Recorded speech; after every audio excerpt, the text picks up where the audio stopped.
I don't think we have anything to hide this time. I don't think we have anything to hide this time. Maybe I take don't away think we that have echo sound.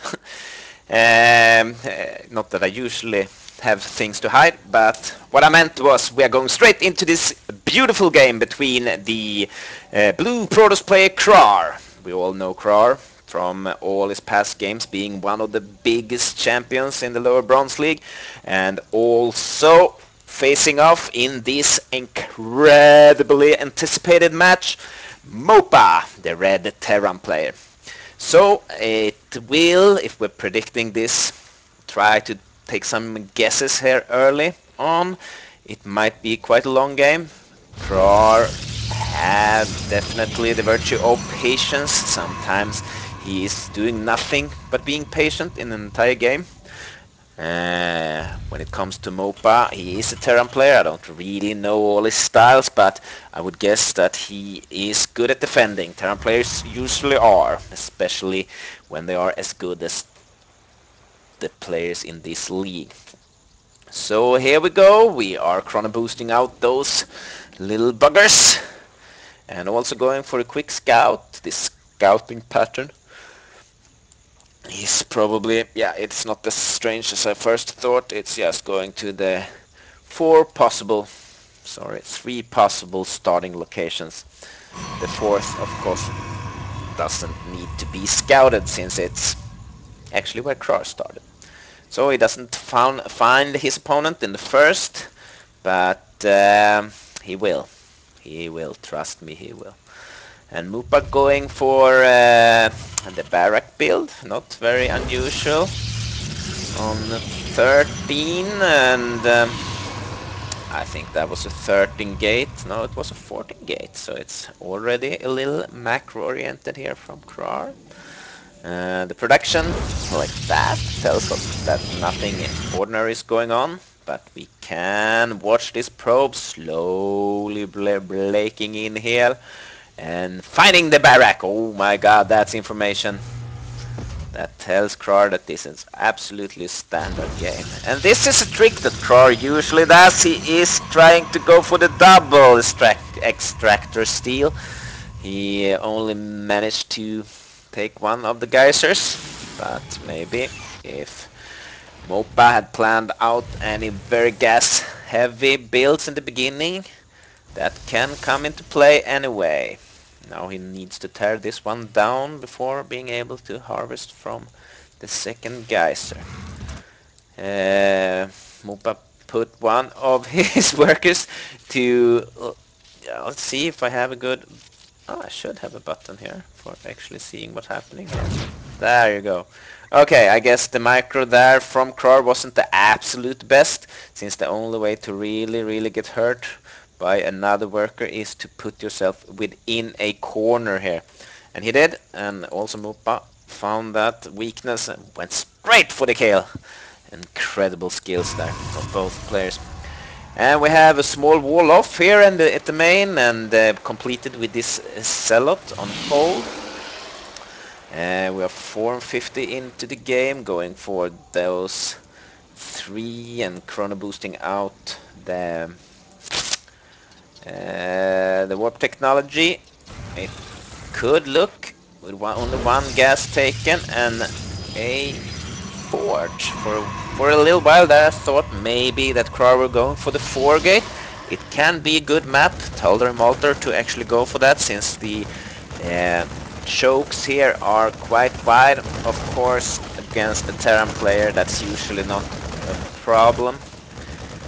For another Proto player, it can definitely be a way to go, since force fielding this choke off is much harder than an ordinary ramp.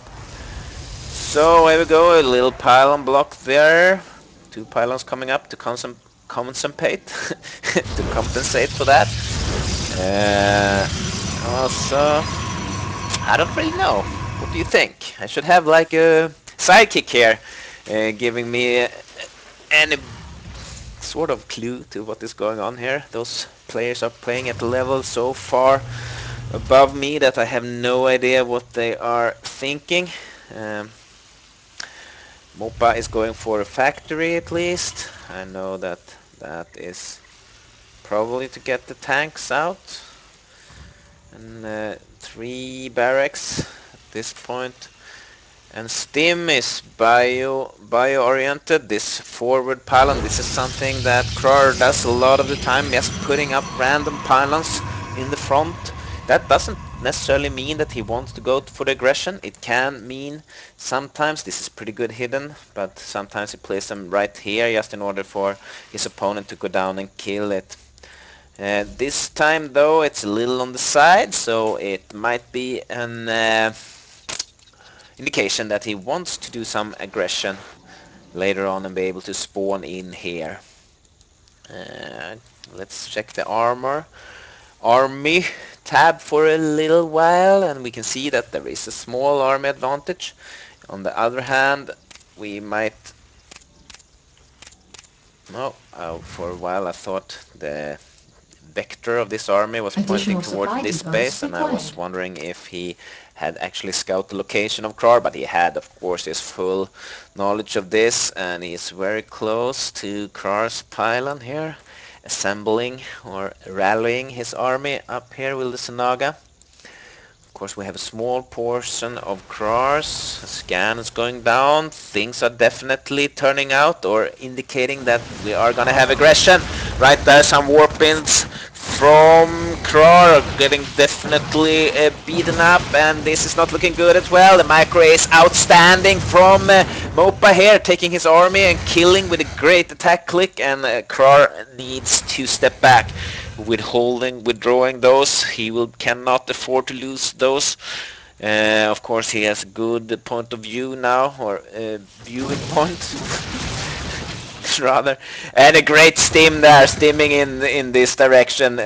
Sidestepping a little is, of course, extremely valuable in order to get close to the army.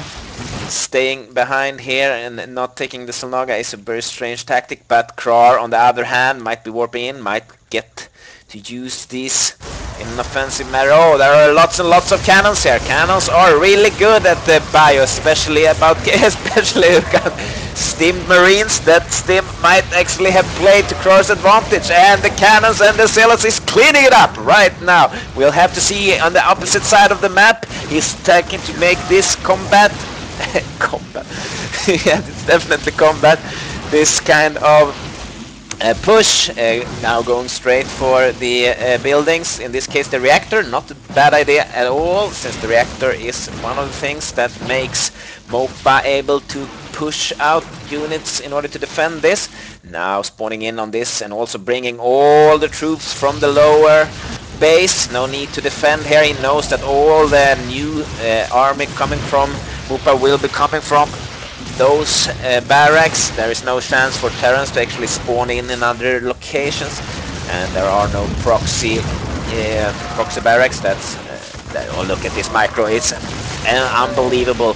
He's going with the zealots and the rest of his army, and he's killing the buildings and the workers and army, everything at once, getting surrounded here in order to, yes, the worker micro are getting off the surround is impeccable. Is that a word? Whatever. There is the GG, and Mopa is completely destroyed. He looked like he had a really good engagement in the first seconds or first minutes of the map, where a couple of Kraar Stalker right here got totally demolished. But then losing to this wall of cannons at the same time, the counterattack from Kraar was just too stable and too strongly carried out in order for Mopa to survive. So that was it, and I guess that's it for today and all my StarCast. Keep sending me replays. I will most definitely at some point get through them all, doing all of this great stuff. Let's cut to the magnificent logo screen for just a short while, and then